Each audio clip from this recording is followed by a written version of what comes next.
뭐 사실은 연예인 영화배우 뭐 송강호나 뭐 송중기 정도 와서 강의를 하면 참 오늘 꽉 찼을 텐데 그렇죠? 이동진과 오동진이 한자도 똑같아요. 진짜가 사실은 그렇게 흔하게 쓰는 진짜가 아니에요. 손수변에 별진자를 써서 떨칠진인데 이름이 좀 세잖아요. 동쪽에서 떨쳐라 이렇게 이름이 좀 세서 팔자도 셀 것 같은 그런 이름인데 이동진이 저하고 한자가 똑같아요. 그래서 이메일을 열어보면 뭐 평론 잘 읽었습니다. 뭐 감사합니다. 늘 글을 잘 보고 있습니다. 이렇게 하고 맨 밑에다가 이동진 선생님 감사합니다. 이렇게 써서 하여튼 서로 재수없는 관계이긴 해요. 네. 저보다 한 4년쯤 후배고 둘 다 기자 생활을 좀 오래 했고요. 사실은 영화 공부를 한때 같이 하기도 했어요. 굉장히 가까운 사이입니다. 뭐 저하고 이동진하고 굳이 제 입으로 비교를 하자면 평론에는 여러 가지 방식이 있는데 주로 평론이 이제 텍스트 분석을 하잖아요. 예컨대 곡성 하면 곡성의 전체적인 스토리 구조가 어쩌고 뭐 내러티브 구조가 어떻게 구축돼 있고 뭐 등등등등 뭐 이렇게 얘기를 하는 평론가도 있고요. 곡성이 왜 곡성일까라는 곡성에서 그려지는 많은 이상한 죽음은 한국 사회에서 지금 벌어지는 이상한 죽음과 어떤 맥락과 연관이 다 있을까? 뭐 이런 등등의 평론을 할 수도 있죠. 그걸 컨텍스트 분석이라고 해요. 영화는 때로는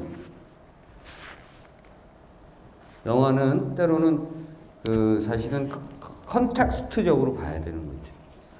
이 영화가 왜 지금 나왔을까? 곡성이 왜 지금 나왔을까? 이런 거죠. 곡성에서 도대체 뭐 예를 들어서 선한 자는 누구고 악한 자는 누구고 거기 뭐 천사는 누구고 악마는 누구고 뭐 이런 식의 여러 가지의 이야기를 분석하고 이럴 수도 있습니다만 곡성이 왜 나왔을까? 왜 나홍진은 곡성을 만들었을까? 뭐 등등. 영화 곡성 봤어요? 한 500만 했으니까 다 봤죠? 네. 나는 그 영화 보고 나서 영화 볼 때는 하나도 안 무서웠는데 영화 보고 나서 거의 한 3주 동안을 그 천우희 대사 때문에 시달렸어요. 어디 이렇게 골목길만 가면 천우희가 누군가 튀어나와가지고 어디가 시방 오밤중에 그 대사 기억나요? 예? 곽도원아 그게 그렇게 생각나는 거야. 밤만 되면 어디가 시방 중요한 것도 모르면서 사실은 저는 곡성을 보고 깜짝 놀랐어요.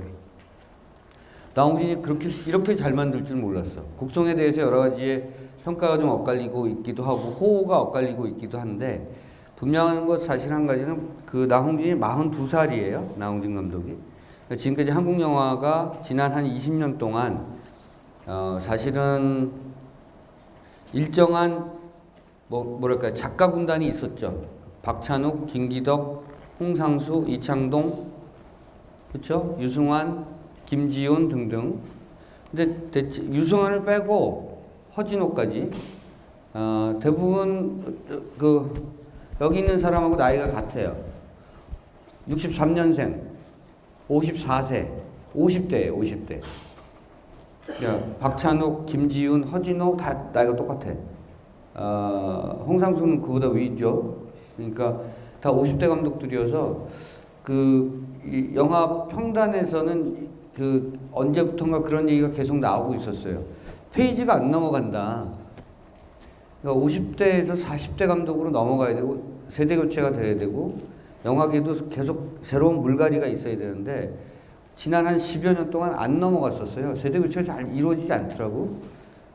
새로운 감독들이 끊임없이 나오고 있음에도 불구하고 지금의 50대 아까 거론했던 감독들이 굳건하게 자기 자리를 지키고 있기도 하거니와 영화계가 사실은 잘 안 바뀌고 있었던 거예요. 근데 이번에 나홍진의 곡성을 보고 나서 아하, 드디어 세대 교체가 이루어지겠구나라는 생각을 했어요. 40대 감독으로는 뭐 항공주를 만든, 역시 천우희가 나왔던 항공주를 만든 이수진 같은 감독이 있고,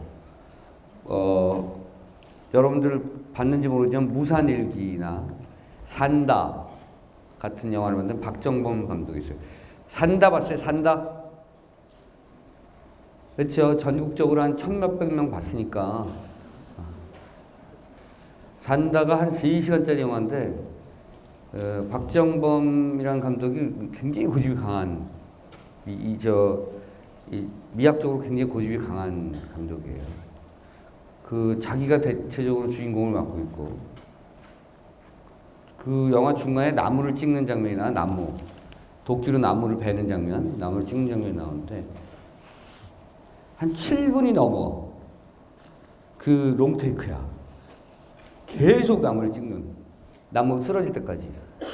보통 영화는 이제 나무를 찍고 커트하고 몇 번 더 클로즈업으로 찍는 장면 보여주고 커트하고 나무 쓰러지는 장면 뭐 이렇게 보여주죠. 한 3커트 정도나 4커트 정도 분할해서 보여주는데 그냥 내리 찍어. 한 7분 넘게. 지루해 죽겠어 지금. 그 감독을 만나서 그거 좀 어떻게 자르지? 뭐 그렇게 얘기했는데 굉장히 자기가 그건 중요한 장면이란 거예요. 그리고 자기가 혼자 정말 개고생한 거 아니에요. 나무 하나 베려고.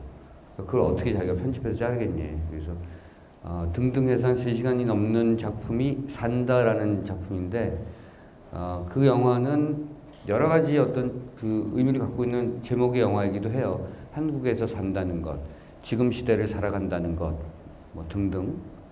삶과 죽음이라는 것, 뭐 이런 것에 대해서 이렇게 얘기하고 있는 작품인데 어쨌든 그런 박정범, 이수진 감독과 함께 나홍진 감독이 지금 40대 감독으로서 한국에서 굳건하게 그 새로운 어떤 작가로서의 세대 교체를 이루는데 이번 곡성이 굉장히 혁혁한 성과를 거뒀다고 생각합니다.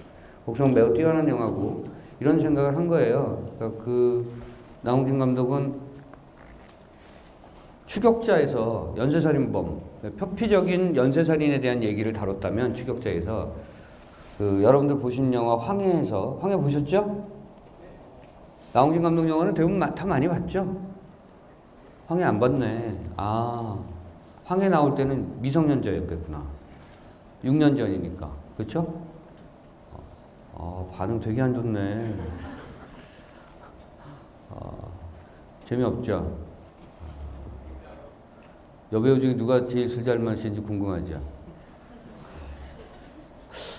그것도 안 궁금해? 낚시. 미끼를 안 무는데? 미끼를 좀 통째로 물어봐. 이 추격자에서 연쇄살인에 대해서 표피적으로 좀 다뤘다면 그 황해에서는 인간의 폭력성이 어디까지 갈 것인가를 좀 그려낸 것 같아요. 그려내려고 했던 것 같아요. 인간이 얼마나 폭력적일 수 있는가, 어떻게 폭력적이 되고 어디까지 폭력적일 수 있는가라는 것을 황해를 통해서 그려내려 했던 거죠. 근데 6년이 지났어. 6년 동안에 나홍진한테 무슨 일이 있었는지 모르겠어요. 뭐 교회를 다녔는지, 뭐 아니면 성당을 다녔는지, 아니면 절을 다녔는지 모르겠는데 이번 영화 굉장히 시작할 때부터 누가복음이 나오면서 종교적인 외피를 좀 쓰고 있죠. 어쨌든 6년 동안에 나홍진에게는 어떤 변화가 있었냐면 인간이 얼마나 폭력적일 수 있는가에 대해서 고민을 하던 그가 이 폭력의 근원에 대해서 생각을 하게 된 것 같아요. 이 폭력의 근원, 그 뿌리, 그 안, 그 심연에는 무엇이 있을까라고 생각했는데 그게 아마 인간의 악마성이 아닐까 이렇게 생각한 것 같아요. 나홍진은. 악마는 존재하는가? 악마는 어디서부터 오는가? 뭐 등등. 그러잖아요. 그래서 이번 곡성에서는 이 인간은 악마적 존재인데 성악설 뭐 등등 굉장히 악한 존재인데 이 악한 존재가 어떻게 드러나게 되는가에 대해서 그리고 그것이 드러나게 됐을 때 우리 사회에 사람이 사는 세상에 어떤 일이 벌어진 것에 대해서 얘기하고 있는 것 같아요. 이런 생각하는 거예요. 한국 사회가 지금 굉장히 이상한 죽음이 많은 거예요. 이상한 죽음이 너무 많은 거야. 논리적으로 설명할 수 없는 죽음이 있는 거예요.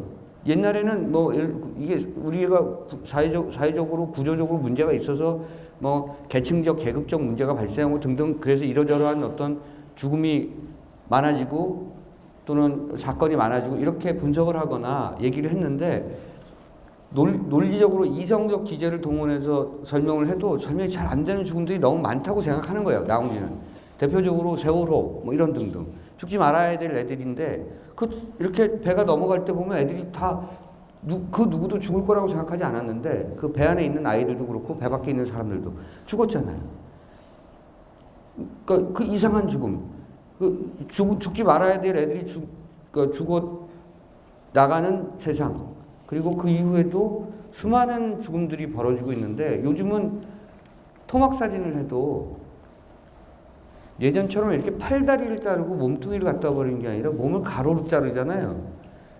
요새 굉장히 잔악해졌어. 우리 사회에 너나 할 것 없이 많은 사람들이 갈등하고 다투고 그러면서 죽고 죽이고 하는 그 과정 자체가 굉장히 잔혹해졌어요. 이유도 모르겠지만 원인도 굉장히 불분명한 그런 상황에서 사람들 굉장히 잔혹한 뭔가의 도가니로 계속 그 골짜기로 가고 있는데 나홍진 같은 사람은 그것을 곡성이란 공간을 통해서 얘기를 하고 있는 거죠. 곡성 영화를 보면 계속 점층적으로 안으로 들어가요. 진짜 반응 안 돼. 진짜 재미없구나 진짜. 내가 생각해도 재미가 별로 없다. 곡성은 하여튼 그 정도로 여러분들 많이 영화 보셨을 테니까 어쨌든 요즘에는 곡성이라는 작품이 나와서 비평 쪽에서는 약간 그 가뭄의 단비를 맞은 듯한 그런 느낌을 받고 있어요. 박찬욱 감독의 그 아가씨는 상대적으로 좀 곡성 때문에 좀 가려진 듯한 느낌인데 굉장히 그 장식적이고 양식미가 가득한 그런 작품이죠. 여러분들이 사실은 아가씨를 보기 전에 세라 워터스가 쓴 핑거 스미스를 좀 읽어보고 영화를 보면 좋을 것 같아요. 그 영화가 문학을 어떻게 차용하고 있는가, 문학이 어떻게 영화로 변하는가 이런 것들을 좀 볼 수 있으니까요. 그 원래는 영화적 상상력은 절대로 문학적 상상력을 따라갈 수가 없어요. 그렇기 때문에 여러분들이 문학과 영화를 이렇게 같이 병렬 배치해서 보는 습관을 갖지 않으면 영화가 잘 안 딸려 들어와요. 그러니까 생각해 보세요. 문학적 상상력은 수백 년, 수천 년 된 것이고, 그리고 머릿속에서 상상은 내가 바로 달나라를 가기도 하고, 바닷속을 여행하기도 하고, 순간순간에 계속 이것이 장면 전환이 이루어질 수 있는 게 머릿속 문학적 상상력이잖아요. 글로 쓰는 것. 그렇잖아요. 그걸 2시간 내로 영상으로 압축하는 영화적 상상력은 그 문학적 상상력을 절대로 따라갈 수가 없어요. 그래서 여러분들이 상상력을 이렇게 뭔가 발흥시키고 그것을 확장시키는 데 있어서는 영화보다는 사실은 활자가 훨씬 더 큰 자극제가 되는 게 사실이에요. 그런데 요즘 잘 안 읽죠. 그래서 사실은 그 부분에 대한 어떤 접점들을 잘 찾지 못해요. 그 문학이 영화에서 얼마나 큰 자양분이고 도움이 되고 그래서 만드는 데 있어서도 굉장히 큰 자산이 되지만 거꾸로 영화를 이해하는 길목으로 문학과 글 읽기가 가는 과정들이 굉장히 중요하다는 것들을 보여주는 게 레버넌트예요. 레버넌트는 사실은 그 죽음에서 돌아온 자? 그 부제가 그렇게 돼 있나요? 어쨌든 그 레오나르도 디카프리오가 아카데미상에서 나무지원상을 탈 때 전 인류가 조마조마했다는 거 아니에요? 못할까봐 이번에 이제 못하면 자살할까봐. 그래서 그게 마음속에서 전부 다 시상식 중계를 보면서 디카프리오가 타야 되는데 그랬다는 거 아니야? 그래서 다행히 이번에 탔죠. 매번 떨어졌었으니까 디카프리오는 안타깝게도 이상하게도 뭔가 이렇게 그때 탈만하면 경쟁작이 나오고 탈만하면 또 뭐가 나오고 그래서 굉장히 늦깎이 수상을 했죠. 레버넌트를 보면 첫 장면에 사실은 알레한드로 곤잘레스 이냐리투 감독, 멕시코 감독이 이전에 알폰소 쿠아론이 그래비티를 만들고 이 사람이 버드맨은 둘 다 멕시코 감독이잖아요. 멕시코 감독이 굉장히 요새 그 뭐랄까 그 자기 예술성을 굉장히 뭐랄까 무슨 전성기의 전성기 멕시코 감독들이 할리우드에서 굉장히 많이 활동을 하는데 특히 그 이 알레한드로 곤잘레스 이냐리투 감독은 뭘로 유명하냐면 롱테이크로 유명해요. 버드맨 봤어요? 그 저희가 얼마 안 봤으니까 한 10몇만 봤으니까 여러분들이 못 봤을 거예요. 그렇죠? 500만쯤 봐야 여러분들 입에서 봤어요 이런 소리가 나올 텐데 버드맨은 본 사람 혹시 있어요? 본 사람? 봤어. 저기 가운데 봤어요? 네. 몇 학년이에요? 4학년? 2학년? 3학년? 야, 그 말로 해도 되는데 대답 안 하고 그냥 손짓만 한다 쟤. 근데 버드맨은 그 원신 원컷 영화예요. 그러니까 한 2시간 동안 카메라를 한 번도 끊지 않아. 저렇게 카메라 한 번 커트를 안 하고 계속 찍는. 그러니까 원신 원컷. 어떤 얘기인지 알죠? 원신 원컷. 카메라가 커팅이 한 번도 없어. 자, 그러면 중간에 배우가 연기를 하다가 거기서 그 누구죠? 주연 배우가 마이클 누구죠? 어쨌든 그 배우가 연기를 하다가 NG가 났어. 어떻게 되겠어? 처음부터 다시잖아. 처음부터 다시 찍어야 되잖아요. 물론 전혀 커트가 없을 수는 없어요. 그러니까 영화가 한 편에 찍혀질 때 커트 수가 뭐 2000컷, 유승환 같은 경우는 완전히 잘게 써니까 커트가 굉장히 많죠. 근데 예를 들면 이창동 같은 감독이나 홍상수 같은 감독은 커트가 적죠, 상대적으로. 거기 길게 찍으니까. 근데 이 버드맨 같은 경우는 66컷 정도 나와요. 그것도 전문적인 촬영 감독이 2번 정도를 보면서 내가 촬영 감독한테 물어봤어요. 저 몇 컷 나와? 그랬더니 한 2번 봤더니 보인대, 커트가. 한 60컷에서 66컷 정도로 찍은 것 같아요. 이렇게 얘기하더라고. 대단한 거예요. 그 장편 영화를 60컷 정도에 끊어서 찍는다는 거죠. 근데 내가 가만히 보니까 아마 밤에서 낮으로 바뀔 때, 낮에서 밤으로 바뀔 때, 요때는 커트가 있는 것 같아. 그거는 한 번으로 찍을 수는 없으니까 그 정도의 커트 분할 외에는 정말 원신 원컷으로 찍은 그런 영화예요. 그래서 레버넌트의 첫 장면을 보면 인디언 습격 장면, 디카프리오가 가이드하는 부대가 인디언에게 습격당해서 전투하는 장면이 거의 10분가량의 롱테이크 장면이에요. 한 번도 끊지를 않잖아. 그러니까 그런 장면 같은 경우는 격렬한 액션씬이기 때문에 중간에 한번 예를 들어서 누가 NG를 내거나 누가 잘못 다치거나 그러면 처음부터 다시 찍는 거예요. 테이크 다시 가야 돼. 그러니까 그만큼 정교한 연출과 정교한 연기와 정교한 촬영과 정교한 조명과 이게 다 배합이 돼야 되는 만큼 매우 전문적이고 매우 고난도의 기술을 갖고 있는 사람들이 그렇게 찍는 거죠. 근데 어쨌든 간에 그 장면을 보면 인디언한테 습격당하는 장면들이 사실은 잘 이해가 안 가요. 왜 저러는지. 도대체 디카프리오의 그 직업은 무엇인지. 그리고 부대는 왜 같이 따라다니는지. 왜 그 군인들이 동물 사냥을 하는지. 이런 것들이 사실은 그 배경 설명이 잘 안 돼요. 원래는 마이클 푼케의 원작 소설을 보면 그게 설명이 되거나 사실은 미국의 현대사를 조금이라도 이렇게 들여다보면 그 장면이 그 영화가 쉽게 들어온 거죠. 예를 들면 그 영화의 배경은 1821년에서 1824년이에요.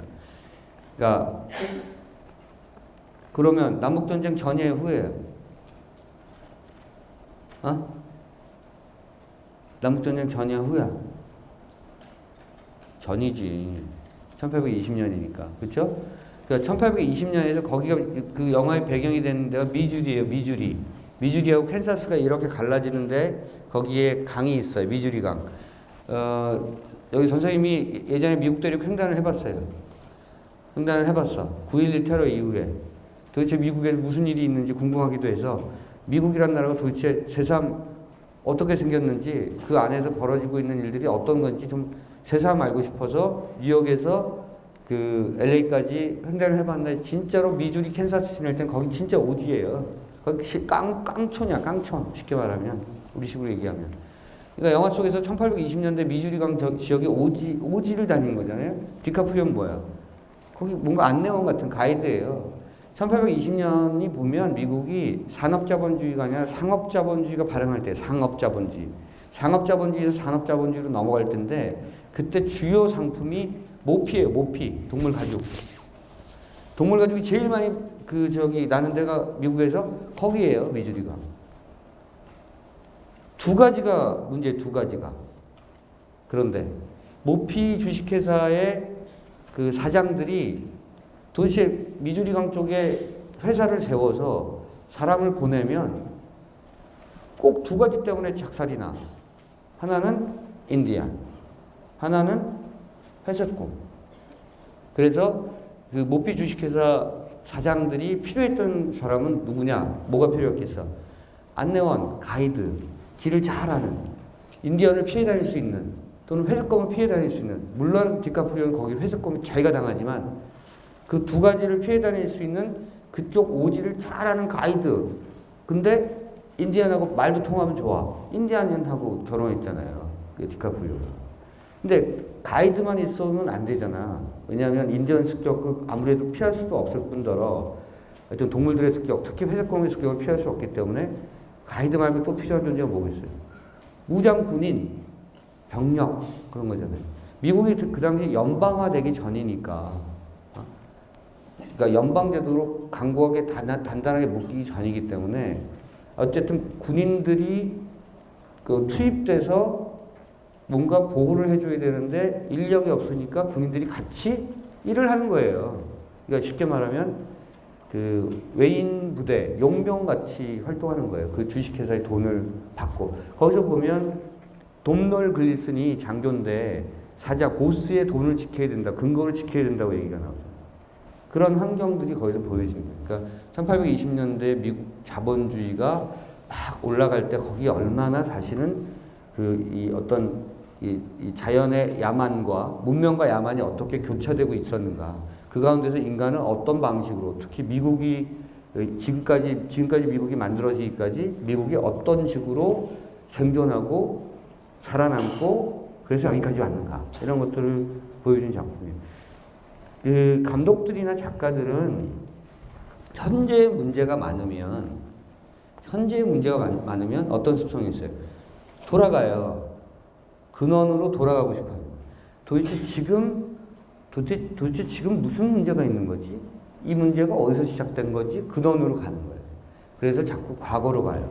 1800년대로 가고 국가가 만들어지기 전 또는 국가가 만들어질 때 또는 사람들이 뭔가를 시작할 때 종교가 만들어질 때 그래서 중세로 가는 거예요. 그러니까 리들리 스콧 감독이 예컨대 자꾸 이스라엘과 중동 지역에서 이스라엘과 팔레스타인 간, 그러니까 유태인과 또는 그 아랍 민족 간에 갈등이 고조되고 싸우고 서로 죽이고 자살폭탄 테러하고 뭐 거기가 난리가 버거지가 되면 뭐 가자 지구에 막 장벽 만들고 막 서로 죽이지 못해서 증오하지 못해서 막 안달이 나고 막 이랬을 때 리들리 스콧 같은 감독이 볼 때 그런 거예요. 도대체 왜 저런 거지, 쟤네들? 도대체 왜 저럴까? 왜 저렇게 됐을까? 근원을 찾아가면 어디서부터인가 딱 답이 나오잖아요. 시작 때부터. 그래서 만든 게 킹덤 오브 헤븐이에요. 킹덤 오브 헤븐. 여러분들이 좋아하는 꽃미남 배우 올란도 블룸이 나왔던 에바 그린이 나왔던 킹덤 오브 헤븐. 아무도 안 봤죠? 그쵸? 본 사람?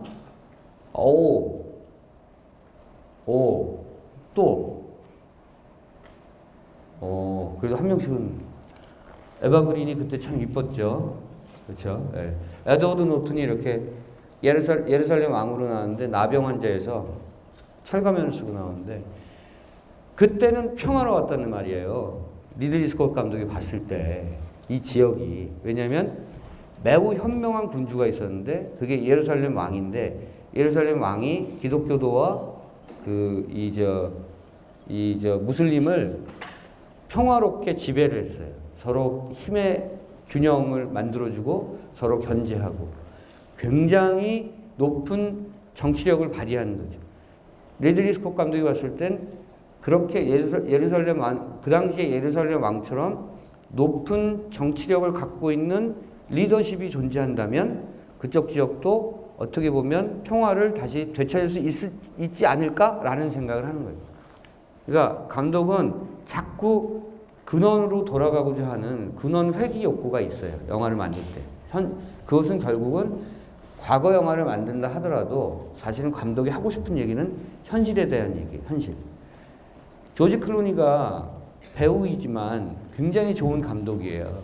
굉장히 뛰어난 감독이고. 그러니까 조지 클루니가 만든 영화가 굉장히 많은데 시리아나 같은 영화를 만들기도 했어요. 시리아나는 어려운 영화예요. 왜냐하면 오일 폴리틱스에 대한 얘기예요. 기름 정치학, 석유 정치학. 사실은 국제관계 모든 것이 석유에 따른 국제관계, 국제정치적 그런 어떤 균형과 국제정치적 그런 힘의 쏠림과 이런 것들에 따라서 여러 가지 어떤 국가 간 문제가 발생하기도 하고 갈등과 전쟁이 일어나기도 하고 그렇거든요. 국가 간 문제가 발생하는 것, 국제적 어떤 역학관계가 형성되는 것은 물론 석유 때문만은 아니죠. 뭐 종교도 있고 뭐 영토도 있고 뭐 여러 가지가 있습니다만 현대화됐을 때 특히 1980년대 이후에는 이 오일이라고 하는 게 매우 중요한 그 기준이 되죠. 뭐 주가가 막 춤추기도 하고 난리잖아요. 북해산 브렌트유 뭐 어쩌고 저쩌고 두바이유 몇 가지 세계적으로 유명한 그 오일 산지가 있는데 여기서 발생되는 여러 가지 문제가 국제관계에 특히 여러 가지 국제 문제를 막 요동치게 하는 거니까 그래서 흔히들 얘기할 때 오일 폴리틱스도 중요한 국제정치학의 기준이 된 어떤 바로미터가 된다 이렇게 얘기하는데 그 얘기를 다룬 영화가 시리아나라는 작품이에요. 그래서 그건 굉장히 좀 사실 고단백의 그 얘기를 하고 있는 그런 작품이죠. 조지 클루니가 그렇게 만드는 그 영화 중에는 다소 고담준론의 그리고 좀 하이 레벨의 영화들이 꽤나 많아요. 그는 그 할리우드의 상업 영화에 출연해서 돈을 벌어서 자기가 영화를 연출하거나 제작할 때는 굉장히 단백질이 많이 들어간 지적 단백질이 많이 들어간 작품들을 많이 만들죠. 대표적인 작품이 Good Night and Good Luck이라는 작품이에요. 여러분들 아무도 안 봤죠? Good Night and Good Luck 아무도 안 봤죠? 본 사람 이거는 없을 것이다 라고 난 장담한다. 왜냐하면 전국적으로 한 500명도 안 봤기 때문에. 그러니까 아무도 안 봤을 것이다. 있는 줄도 모를 것이다. 이 굿나잇 앤 굿럭은 역시 여기 신방과 학생 있어요? 신방과, 신문방송학과, 커뮤니케이션학과. 여기 무슨 과지? 무슨 과지? 아무 과도 아니야? 무슨 과요? 금융공학. 금융공학? 금융을 공학을 해?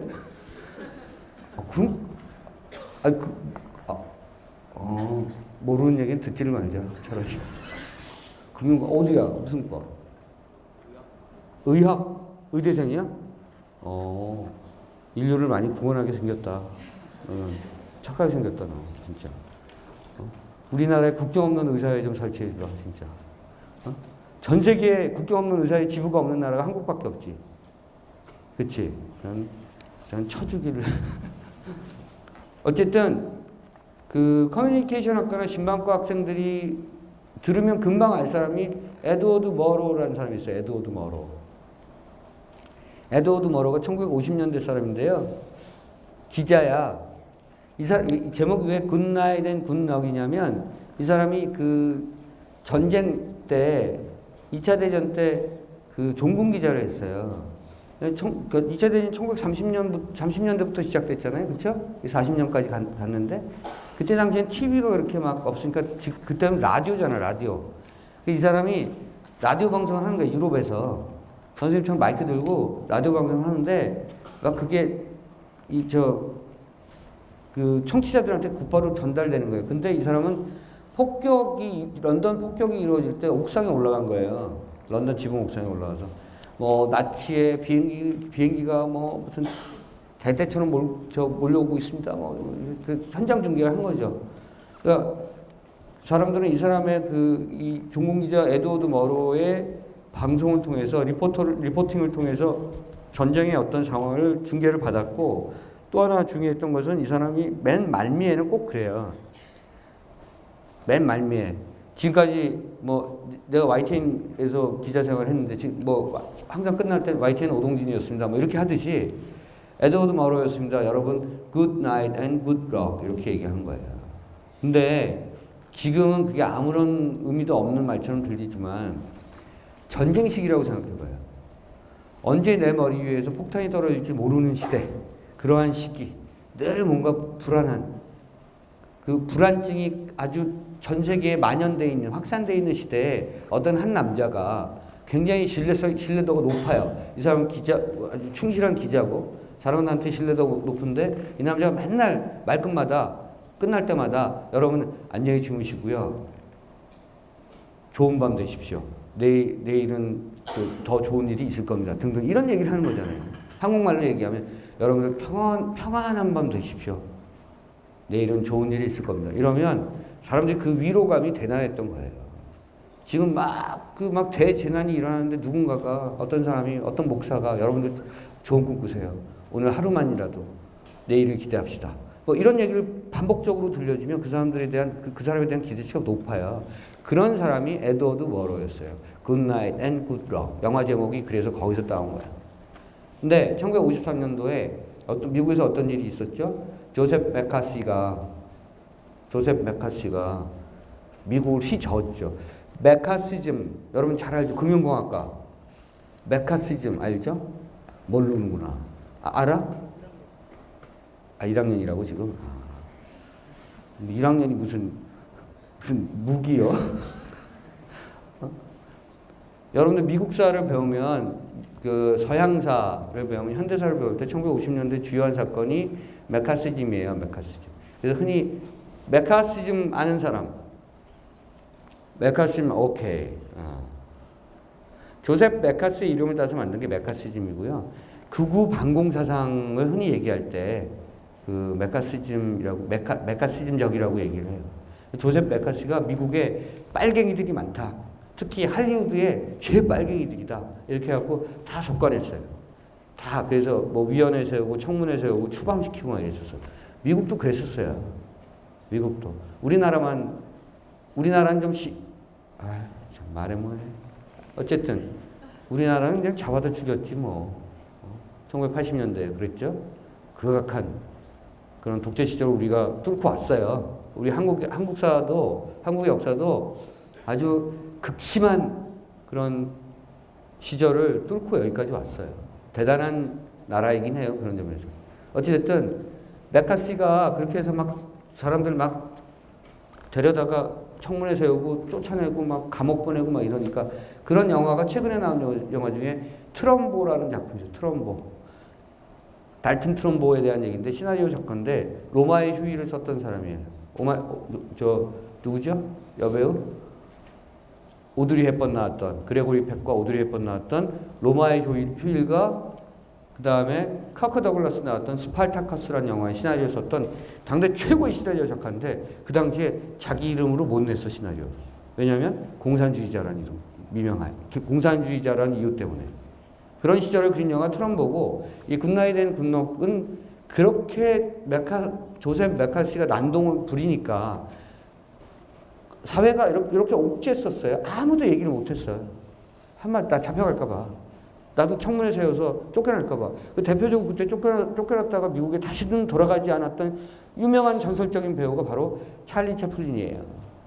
찰리 채플린은 그때 미국을 떠나서 영국으로 가서 미국으로 다시는 돌아가지 않았어요. 딱 한 번. 바로 죽기 직전에 아카데미가 그에게 공로상인가를 줄 때 한 번 잠깐 왔다 갔고 미국을 다시 찾지 않았어요.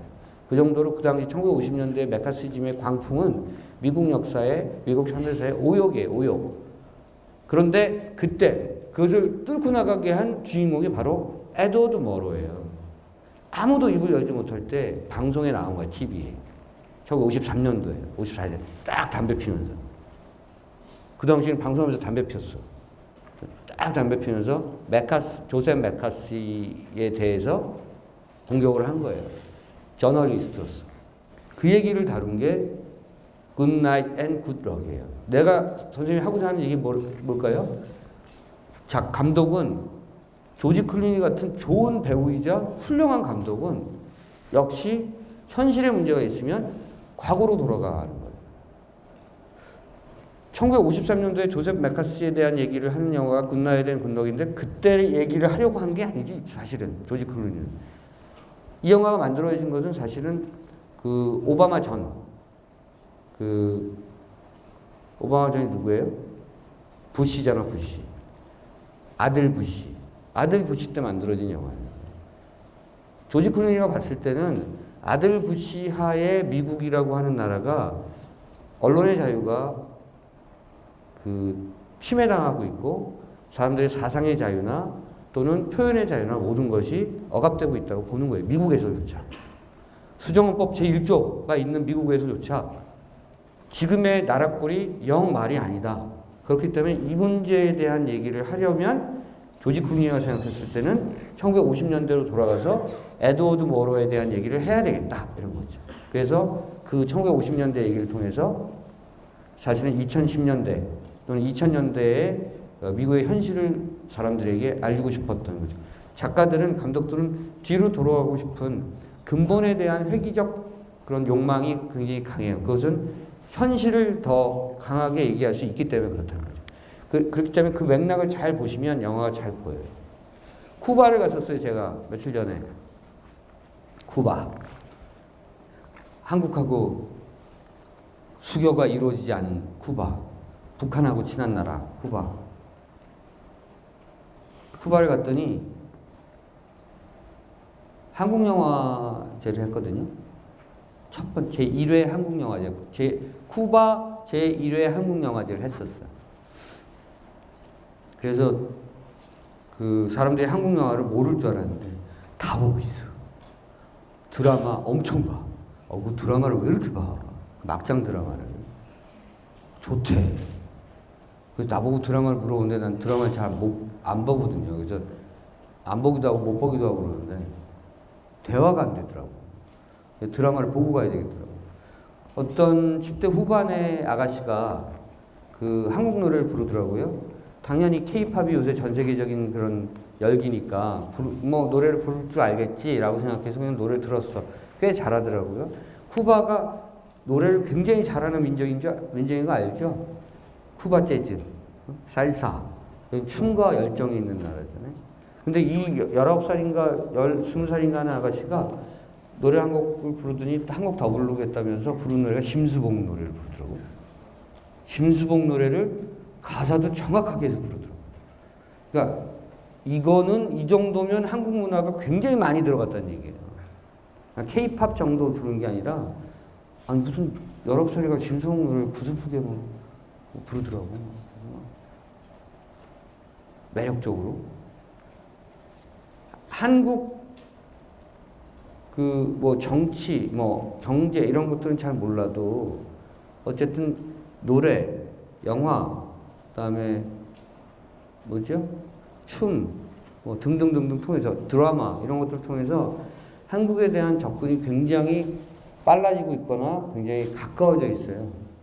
쿠바가 해밍웨이의 나라잖아요, 그렇죠? 여러분들 해밍웨이의 가장 대표적인 소설 무교자리 거라 누구의 좋은 우리나라를 안 본 사람. 솔직히 드네 또.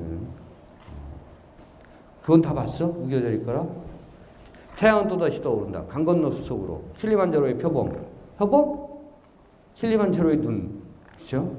조용필 노래 제목이 나왔네. 어쨌든 해밍웨이가 쿠바에서 살면서 쓴 소설이 뭐예요? 노인과 바다야.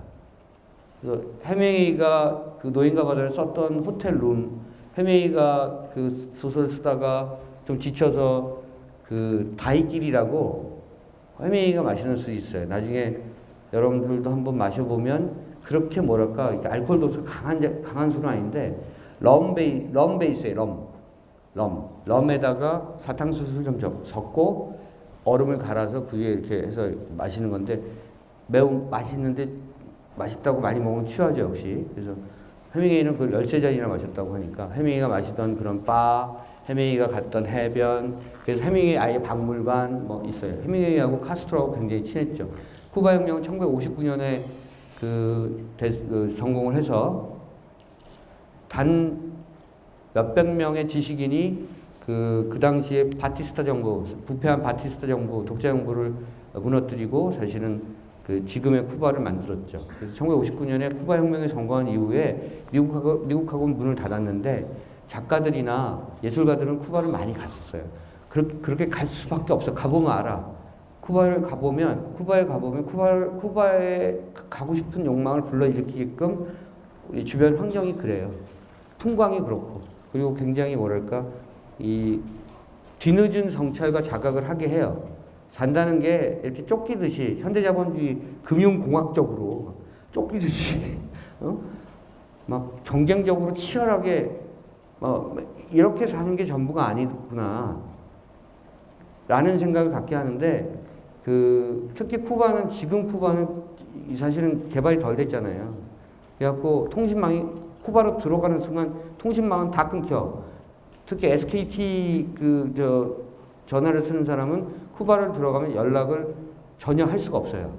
그러니까 잠시 잠적하고 싶다. 그러면 쿠바 가면 돼. 모든 수단이 다 끊겨. 인터넷도 잘 안 돼요. 그런데 한 이틀쯤 있다 보면 익숙해져.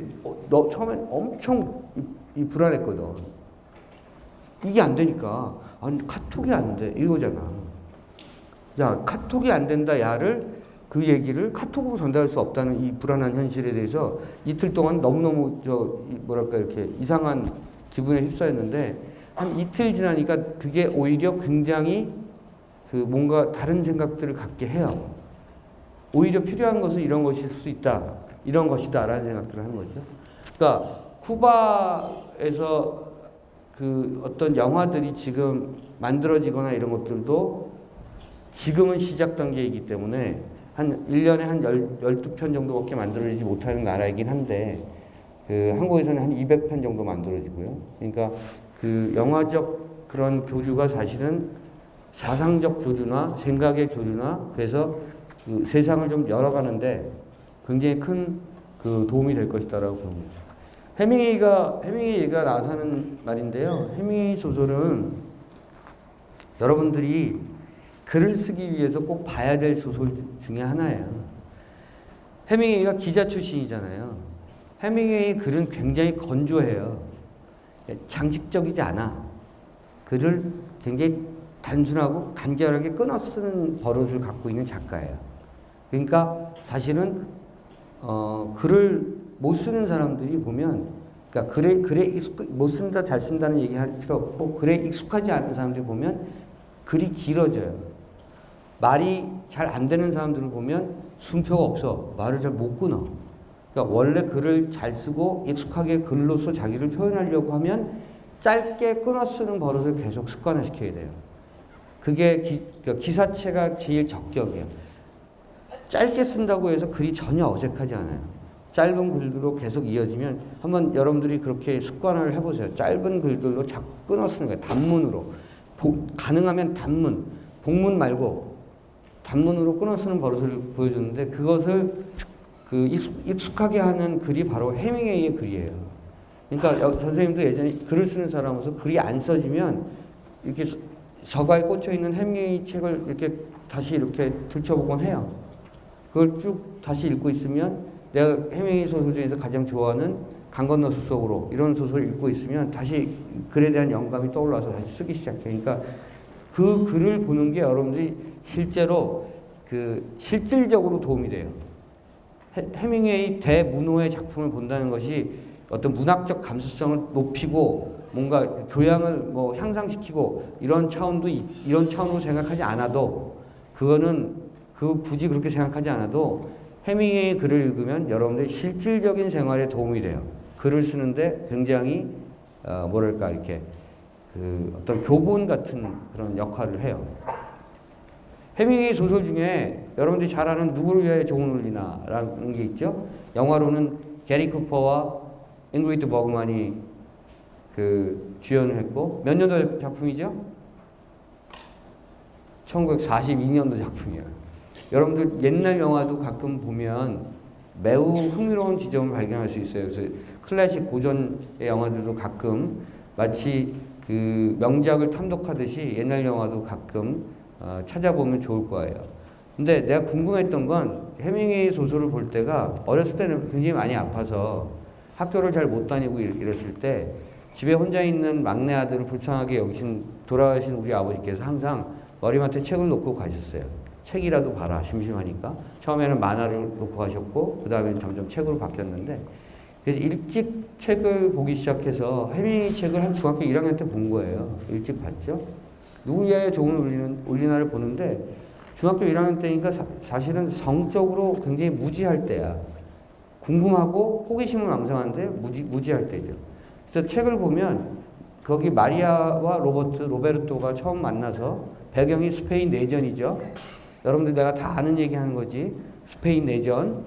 그래서 전 세계 지식인들이 다 참여해서 그 스페인의 독재자를 몰아내려고 그 저항군을 만들었던 그 시절. 해밍웨이도 참전하고 프랑스의 그 앙드레 말로도 참전하고 무슨 만웨이 같은 사진작가도 참전하고 막 그랬던 시절. 요즘은 그런 시절이 없지만 30-40년대에는 그런 일이 있었어요.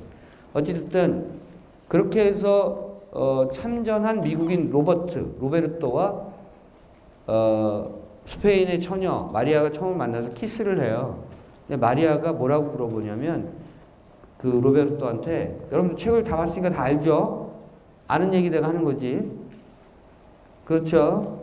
네, 감사합니다. 마리아가 로베르토한테 뭐라고 하냐면 키스할 때 코는 어떻게 해요? 이렇게 물어봐요. 여러분들 키스할 때 코는 다 알죠? 어떻게 하는지. 네. 전혀 방해가 안 되죠. 네.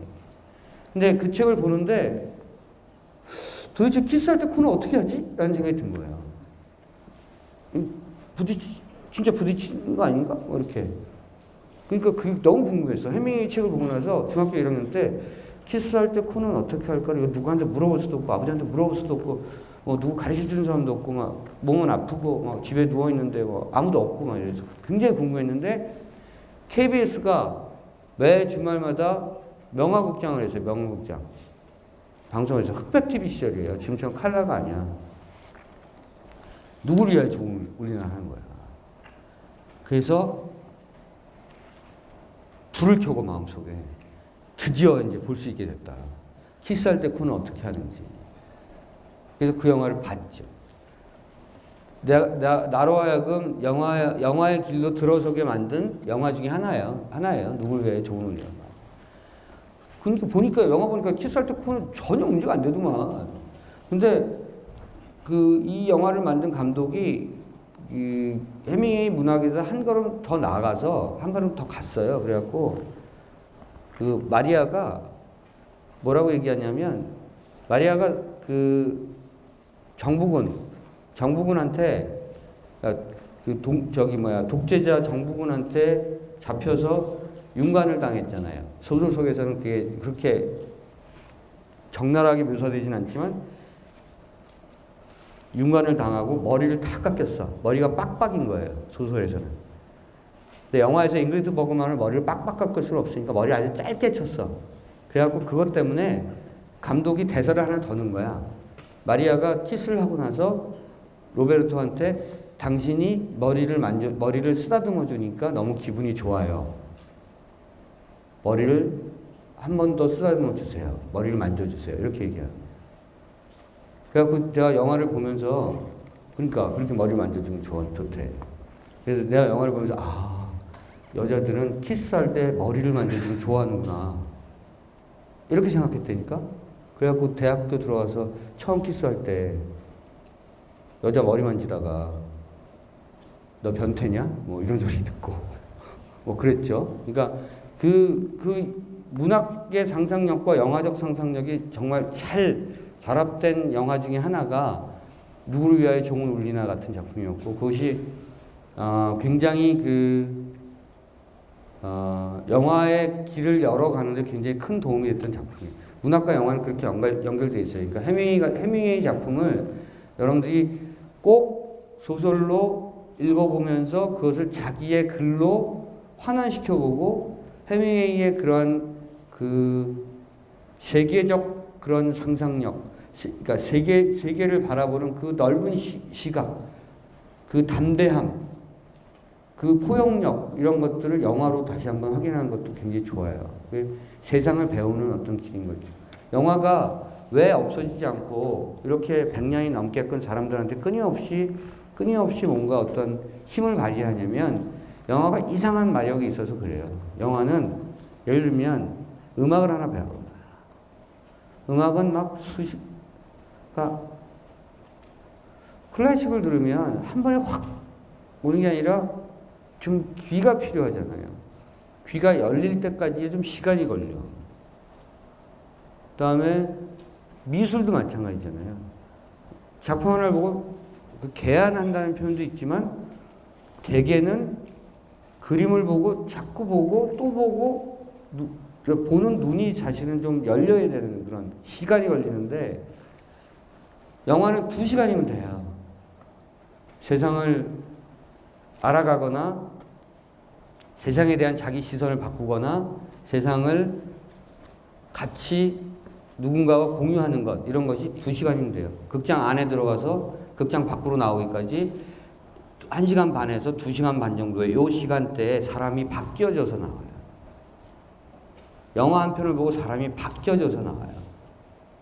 안 그런 경우도 있지만 대개의 경우 자기가 그 감동을 받은 작품 같은 경우는 그 2시간 전과 2시간 후가 바뀌어요. 완전 달라요. 그러니까 그 영화가 갖고 있는 그런 그 파워, 그 마력, 이런 것들은 상상을 좀 초월하는 부분이 있어요.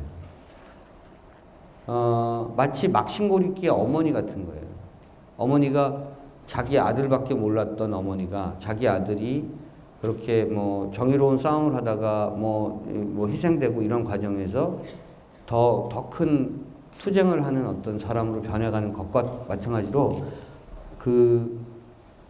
이 영화는 막심 고리끼의 어머니에 나오는 그 뭔가의 어떤 스피릿과도 같은 그런 존재예요. 그렇기 때문에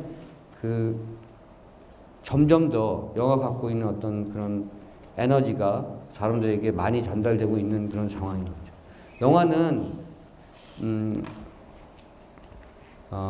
영화의 제가 오늘 여러분한테 얘기하려고 하는 것은 영화의 본질은 역사와 같은 것이다, 이런 거예요. 역사는 현재와 과거를 통해서 앞으로 살아가야 될 어떤 방향성을 제시해 주는 것처럼, 영화 역시 과거와의 대화와 현재의 자기의 정체성을 확인시켜주면서 앞으로 나아갈 길을 가르쳐주는 그런 유도등 같은 존재다. 영화를 잘 보면 그래서 세상과 인생이 보일 수가 있다는 거예요. 영화를 잘 봐야 돼요. 아까 초기에 말한 것처럼 영화를 좀 컨텍스트적으로 봐야 돼요. 여러분들 영화를 컨텍스트적으로 보려면 그 컨텍스트적으로 볼 수 있는 그런 기재, 무기, 손안에 든 뭔가의 어떤 도구가 있어야 돼요. 그게 뭐냐면 인문학이에요. 역사, 정치, 사회학, 인류학, 철학, 미술, 음악, 이런 것에 대한 총체적 자기 시선이 점점 높아져야 영화가 잘 들어와요. 그렇지 않으면 영화가 굉장히 편피적으로 들어와요. 여러분들이 좋아하는 작품 중에 하나가 헝거 게임. 그렇죠? 여러분 좋아해요, 헝거 게임? 나 헝거 게임을 4D로 봤다가 화가 나서 나왔잖아. 아니 침을 뱉어, 의자가. 바람, 비바람 한다면서 세상에 내가 이렇게까지 이런 식으로 영화를 봐야 돼? 하면서 내가 나왔어. 4D는 소멸할 거야. 그렇게까지 영화 보는 게 가면 안 돼. 그건 내 생각이에요. 어쨌든, 헝거 게임이 무슨 파넴인가? 파넴의 불꽃 막 그래갖고 그 어쨌든 그 디스트릭트 존이 몇 개로 나눠져 있고 열 몇 개로 나눠져 있고 거기서 이제 지배하는 캐피탈이 있고 그렇죠? 뭐 이러한 등등 얘기를 하는 건데 그게 잘 보면 헝거 게임이 나온 시기를 잘 보면 이 영화가 담아내고자 하는 어떤 그 의도나 의미가 굉장히 그 눈에 보여요. 사실은 그 청소년들, 그러니까 젊은 층들한테 소구되는 영화, 젊은 층들에게 접근하는 영화가 레볼루션을 다룬 영화 잘 안 돼요. 레볼루션을 다룬 영화, 그러니까 뭐 안에서 혁명, 체제를 바꾸고 뭐 어쩌고저쩌고 이런 얘기를 다룬 얘기가 잘 안 돼요. 비디오 게임처럼 만들 수도 없고, 온라인 게임처럼 만들 수도 없고 해서 굉장히 거기에는 뭔가 여러 가지 얘기들을 많이 깔고 있어야 되기 때문에 저 젊은 층 관객들이 그런 얘기들을 별로 좋아하지 않는다라는 것이 할리우드 제작자들이 기본적으로 갖고 있었던 생각이에요. 그런데 아닌 거야. 아이들에게 혁명을 팔아야 되는 거예요. 할리우드의 주요 상품이 혁명이 된 거예요. 왜? 언제부터? 2000?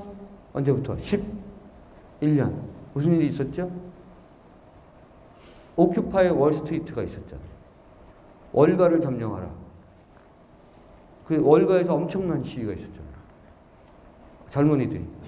아주 자발적으로. 누가 조직한 것이 아니에요. 미국 사회가 지금 너무나 계층적으로 뭐랄까 이렇게 점점 그 질곡이 심화되고 있고 한국 사회보다는 낫죠 그래도. 그러나 자본주의 사회가 지금 다 그렇죠. 한국 사회보다 낫지도 않아요. 한국 사회가 똑같은데 여러분들 잘 아는 파레토의 법칙. 파레토의 법칙 알지? 아니 1학년이구나. 그 파레토의 법칙, 80대 20 법칙. 여러분들 잘 알잖아요. 전 인구의 20%가 전체 부의 80%를 장악하고 있고, 전 인구의 80%가 전체 부의 20%를 찢어가지고 있는 거죠. 부의 불균등화. 지금 그 파레토의 법칙 8대 2의 법칙이라고 하는데 흔히들 얘기할 때 이제는 9대 1의 법칙, 9.5대 0.5의 법칙이라고 얘기해요. 한국 사회는 특히 9.5대 0.5의 법칙이에요. 0.5 아주 소수의 그 재벌가들이 전체 부의 9.5를 95%를 갖고 있고 95%가 5%의 부를 가지고 지금 어렵게 나눠 갖고 사는 거예요. 토마 피케티가 얘기한 세습 자본주의. 자본주의가 자본이 세습되는 것. 이런 것. 자본주의가 이제 끝간데 없이 가다가 갈 때까지 가서 이제 더 이상 갈 데가 없어요. 자본주의는 지금 한계에 봉착했어. 더 이상 이 자본주의로는 그 사회와 세계가 작동될 수가 없어요. 그래서 그 정치하는 사람들이 고민하는 거고, 그 지도자들이 고민하는 거고, 지식인들이 고민하는 거예요. 자본주의로서는 더 이상 답이 없어. 이걸 바꿔야 되는데, 그렇다고 해서 1910년대 러시아 혁명처럼 혁명적 방법으로 뭔가 체제를 바꾼다? 이것도 사실은 안 맞는 거예요, 지금. 뭔가 바꿔야 되는데 그 솔루션을 찾지 못해요. 그래서 애들이 거기 제일 피해를 많이 당하는 사람들이 바로 여러분들 같은 세대예요. 젊은 세대들. 그래서 미국에서 월가를 점령한 거예요, 애들이. 자발적으로. 월스트리트가 뭐예요? 주가 지수로 자본을 쥐락펴락하는 데 아니에요. 자본주의가 뭐예요? 자본주의. 여러분들 자본주의를 잘 생각해봐. 자본주의 뭐야? 근본적 자본주의는 뭐예요? 내가 열심히 노동을 해서 뭘 만들어. 재화를 만들어서. 재물을 만들어서. 열심히 노동을 만들어가지고 시장에 어디 그 동네 시장에 나가서 쭈그리고 앉아서 이렇게 있으면 사람들이 와서 뭐 나도 열심히 만들겠는데 이거 바꿉시다. 아니면 내가 언젠가 만드니까 그때 줄 테니까 이걸 먼저 주시오. 대신 그 약속으로 요 쇠붙이를 드릴게. 뭐 이런 식으로 된 거 아니에요. 원래 건전한 자본주의란 자기가 열심히 노동을 해서 뭔가 생산품이 있고 그것이 유통되는 과정이 자본주의잖아요. 근데 지금의 금융자본주의, 금융공학과 미안하다. 지금의 금융자본주의는 순전히 지수로 왔다 갔다 하잖아요. 물건이 없잖아. 물건의 개념이 사라지고 지수만 있잖아요. 지수를 가지고 이게 사실 조작된 자본주의잖아요. 그러면 만들어지는 재화가 재물이 없기 때문에 그 재물로 먹고 살아야 되는 사람들이 대부분 다 못 먹고 산다는 얘기죠. 자본주의가 갈 때까지 갔어요. 더 이상 갈 데가 없어. 그렇기 때문에 아이들이 반란을 꿈꾸는 거예요. 요즘 젊은이들이 그래서 뭔가 세상이 변해야 된다라고 생각하는 거예요. 그러니까 할리우드가 상업적인 촉으로서는 세계 최고의 할리우드 제작자들은 그렇구나. 그럼 애들한테, 영화는 애들이 제일 많이 보는데 애들한테 요새 상품이 되는 건 바로 혁명이야. 그래서 헝거게임을 만든. 메인 죽어라 뛰는 영화 있는데,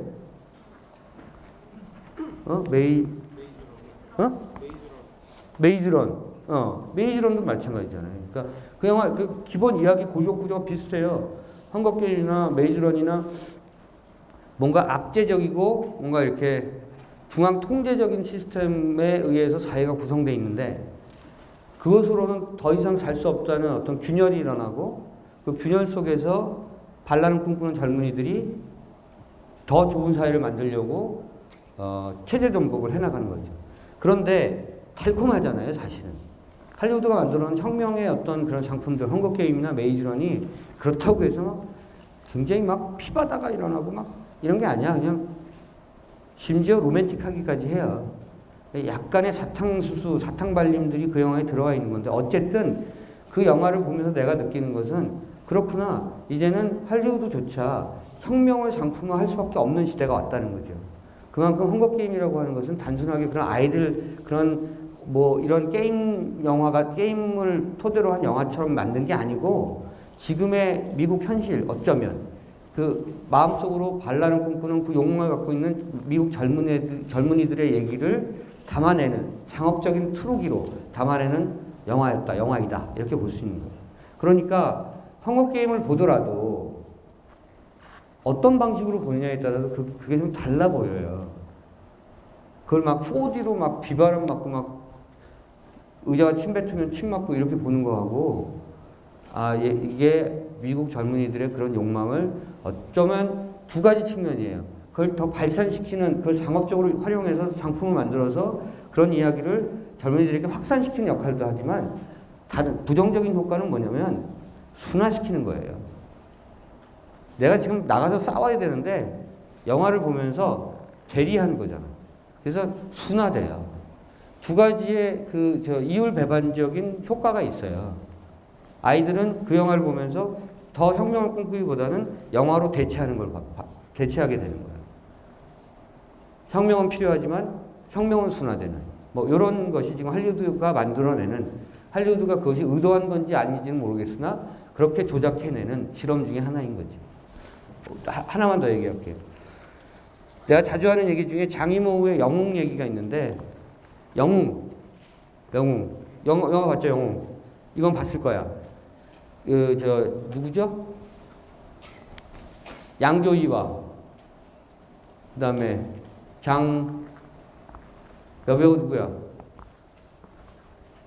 영웅에 나오는 여배우 장만옥, 전자단, 그다음에 이영걸이 나온 거잖아요. 이 네 명의 관객.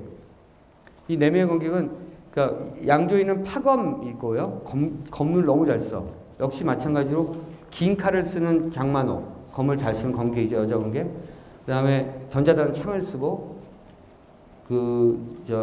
이영걸은 무명이라고 해서 검법과 뭐 하여튼 검법이 굉장히 매우 강한 이게 강한 검객들이죠. 진시황 때 진시황이고 이 진시황을 죽이려고 해요. 이 사람이 이 네 명이 왜 죽이려고 해? 진시황이 어떻게 했어? 그 전에 진시황이 뭘 했어? 여러분들? 진시황이 뭘 한 사람이지? 중국 최초의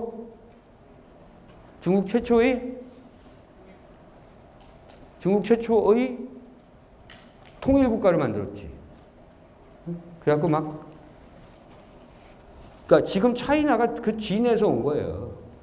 영어의 차이나가 그 진에서 이렇게 바뀐 거야. 어쨌든 그 전이 전국 칠웅이었어요. 칠웅. 진나라가 있기 전에 진을 포함해서 연나라, 조나라, 제나라, 위나라 이렇게 해갖고 전국에 7개 나라가 있었는데 6개를 복속시키고 진나라로 통일한 거야. 이걸 6개를 복속시키는 과정에서 얼마나 많은 사람들이 죽었겠어. 얼마나 강한 탄압이 있었겠어요. 그래서 영화 속에서 보면 장만옥, 양조위, 뭐 이영건 이런 사람들 연나라, 제나라 이런 장군들이었어 사실은. 그쪽의 신하들이었고 자기 나라를 잃은 사람들이야. 그래서 진나라, 진시황, 그러니까 진나라로 통일한 진시황을 죽이고 싶은 거야. 내 나라를 뺏었으니까. 내 나라를 뺏고 내 아버지 엄마를 죽였으니까. 다 그것 때문에 똘똘 뭉친 사람들이에요. 이야기 구조가 재밌어요, 근데.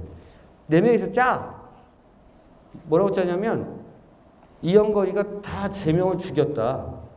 그래서 그 진시황한테 접근하는 그런 얘기를 짜는 거야. 그렇게 이야기를 짜는 거야. 거짓말을. 자신은 안 죽여놓고 죽이는 척하고. 왜냐하면 이영걸이 갖고 있는 그 건법 중에 하나가 그 십보 필살 기법이에요. 십보 필살 기법. 십보 안에 있으면 다 죽어. 하여튼 얘 십보 안으로만 들어오면 죽어 그냥 살 수가 없어. 그러니까 얘는 십보 필살 기법이에요. 그러니까 진시황한테 십보 안으로만 들어가면 되는 거야. 그럼 진시황 죽일 수 있어요. 근데 진시황이 얼마나 대단한 폭군이었냐면 온갖 보안 이걸 철동같이 하는 사람이었거든. 암살 그 기도가 너무 많으니까 십보 앞에 들어갈 수가 없어요. 근데 이영건이 이런 거지. 제가 양조위를 죽였습니다. 대신 죽이고 그 증표로 그가 쓰던 파검을 갖고 왔습니다. 딱 이러니까 진시황이 저 멀리 저기 있는데 멀리서 그래 백보 앞으로 간 거야. 그리고 또 얘기를 해보거라. 자기가 막 죽인 얘기를 거짓으로 막 꾸미는데 영화는 이제 그게 나오죠. 거짓말 영화가 나와. 영화는 액자에 액자야. 그러니까 거짓말과 진짜가 막 왔다 갔다 해. 그래서 영화를 중간에 보면 몰라. 이게 무슨 얘기? 죽었는데? 뭐 이렇게 되는 거야. 무슨 말인지 알죠? 이거 처음부터 잘 봐야 돼, 영화는. 영화는 안에 액자가 있고 또 액자가 있어요. 그리고 나서 다 얘기 끝내고 나서 그리고 제가 또 장만옥을 죽였습니다. 그 비설이라는 이름의 관계인데 비설을 죽였습니다. 그 증거로 그녀가 쓰던 칼을 갖고 왔습니다. 그래 50보 앞으로 이런 거야. 드디어 뭐 견자단을 죽였습니다. 그 창을 갖고 왔습니다. 드디어 10보 앞으로 들어왔어. 이런 거. 근데 못 죽여요. 양조위가 떠나기 전에 이영건한테 죽이지 마라. 나 정말 철천지 원수인데 그 새끼 정말 내가 죽이고 싶었고 내가 죽일 뻔했는데 죽이지 마라. 그래서 이영건이 또 왜 그러니? 그렇게 물어봤더니 한숨 쉬면서 양조위가 치는 대사가 뭐냐면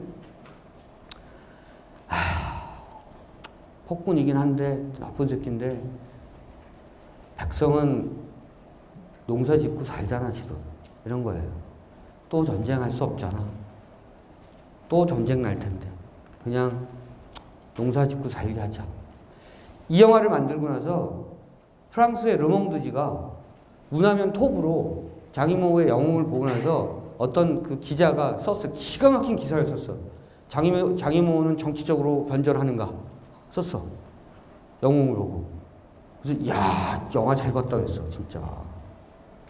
아니나 다를까 장이모는 영웅을 만들고 나서 당서율 27위까지 올랐어요. 중국 공산당에서 엄청 지원해주는 장이모는. 왜겠어? 양조위 대사 때문에 죽이지 마라.